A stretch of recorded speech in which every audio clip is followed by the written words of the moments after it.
Welcome to the Tech Egg. Don't get scrambled. Enjoy the video. In this video, I will explain how to bake delicious treats using Betty Crocker mixes. First, let's gather our ingredients and prepare our workspace. Always check your specific Betty Crocker box for the exact amounts of water, oil or butter, and eggs needed.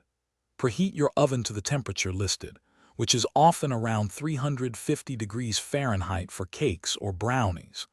Don't forget to grease your baking pan thoroughly.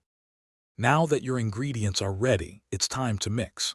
Pour the entire contents of your Betty Crocker mix into a large bowl. Then, add the precise amounts of water, oil or softened butter, and eggs as indicated on the package. Using an electric mixer on medium speed or a whisk by hand, beat the ingredients for about 2 minutes until everything is thoroughly combined and smooth. With your batter mixed, carefully pour it into your prepared baking pan, spreading it evenly. Place the pan into your preheated oven and bake for the duration recommended on your Betty Crocker box. Baking times vary, for example.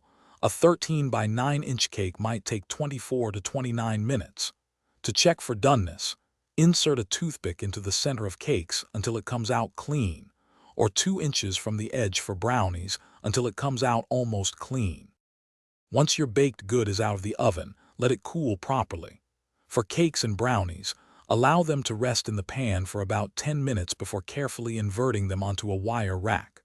Cookies should cool on the baking sheet for 2 minutes before transferring. Ensure cakes and brownies cool completely before adding any frosting. Then, slice, serve, and enjoy your homemade Betty Crocker creation. Thanks for watching. Consider subscribing if I helped unscramble your problems.